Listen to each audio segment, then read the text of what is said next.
Hey everybody, Brand here with Nutrition First Coaching, and in this week's Whiteboard Wednesday, we're going to talk about habits. This whole week's content is going to be geared around habits and why we do things, how we can change those habits, but first, how we have to recognize what we do as a habit and how everything we do throughout the day are the habits of our lifestyle. And if we can't change those things, then we can't change our lifestyle or make any significant changes to our health, our weight, our fitness, anything else in our lives. So let's get into the video and let's explore some habits.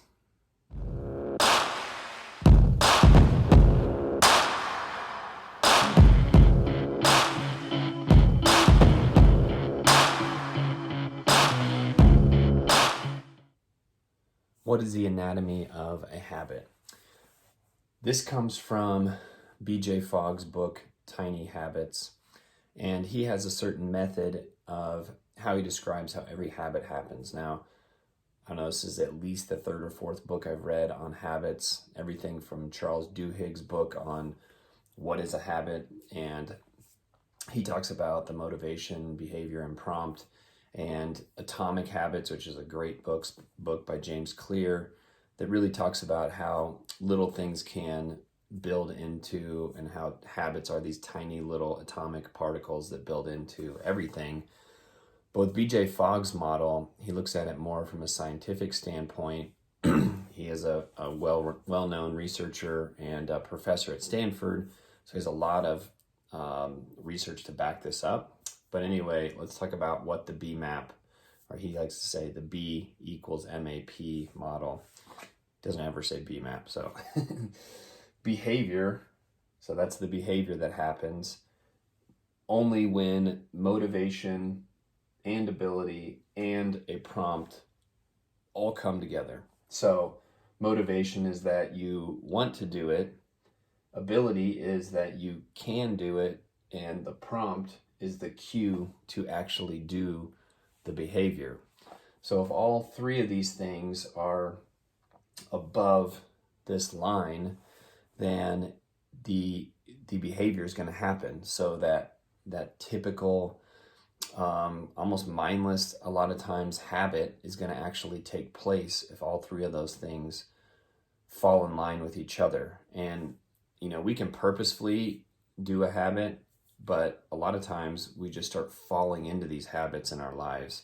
And that's where things can probably, especially the way the world is designed, things are extremely accessible, things are very convenient.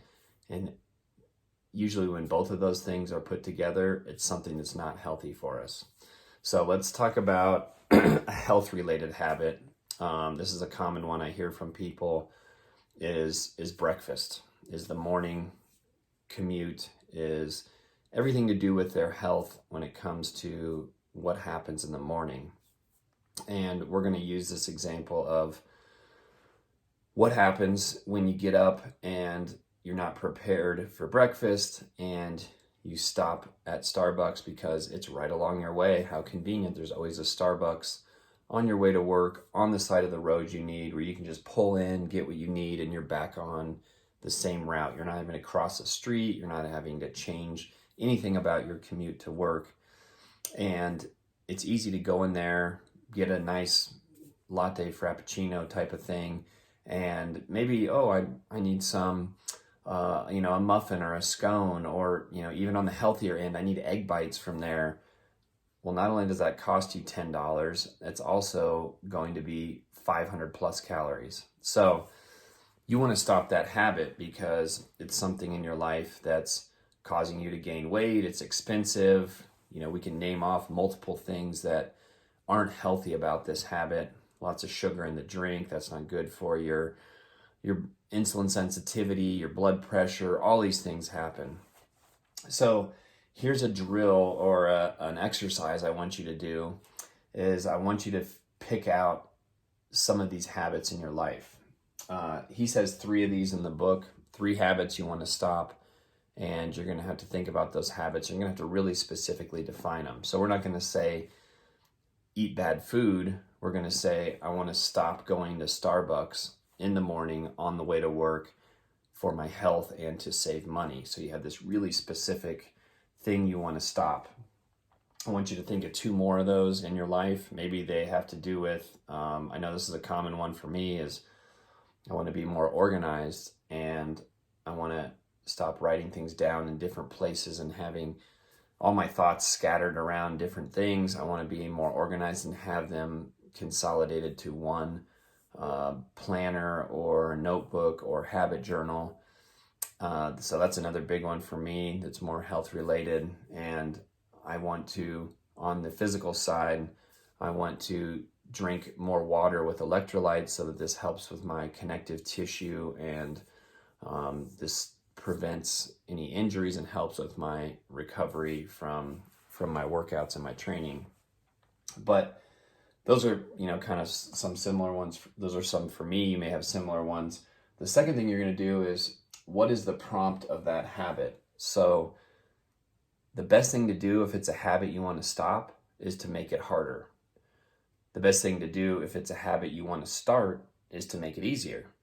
Because again, convenience is one of the bigger factors when it comes to doing something consistently. If it's inconvenient, you're not going to want to do it as much. If the gym is 20 minutes away and it's not on your commute, you're going to be it's harder pressed to go to the gym because it's just so much less convenient. But if it's right on your way, you can hit the gym on the way home from work, boom, that's, easy. So the third thing is going to be remove or avoid the prompt. Sorry, let's stick with our one example. So this is that we don't want to go to Starbucks in the morning because of how much money we're spending and how many calories we're drinking with our Starbucks drink.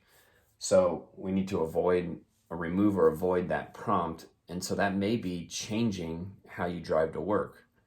And that may be that when you see on the way to work, maybe you can't change your commute itself, you're going to get in the other lane so that it's too hard to get over to that Starbucks there. But I would even say go back a couple steps to that, and we're going to use this reduce your motivation of the habit, because now we're going to plan for breakfast and say we're going to make our own egg bites at home, and we're going to make those healthy. But then we're also going to make our own coffee, and we're going to figure out a good way that we make coffee that tastes really delicious. So this might be, I like to call it a smart coffee, where I put a little MCT oil in there, and then I even put like a half a scoop of protein powder, and I blend it up in my Vitamix. And this makes it, taste delicious because it's a caramel latte protein. It's got a little bit of extra healthy fat in there that's great for my brain, and it makes me think clear. And then I make my own coffee, and then I can just take it with me. So now I have my egg bites and my coffee. And when I'm driving to work and I go past that Starbucks, I get in the other lane. I don't even think about it because I've already reduced the motivation to where, why would I go there and get more coffee when I already have coffee I like, and I already have a breakfast I like too. So this is where you need to think about this behavior that's happening that you want to change, and how can you take one, if not two or all three of these things, and make them either reducing the motivation, making your ability to do that habit harder, or making the prompt less aware or less in your space. So this is kind of the general anatomy of a habit. This behavior equals motivation plus the ability plus the prompt.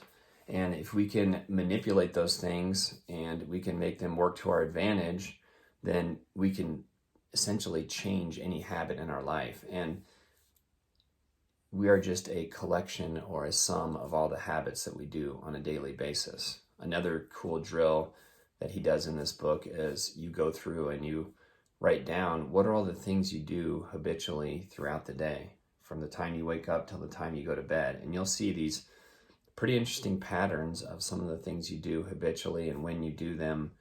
And then you'll see these gaps in your day where you don't have any specific habits, and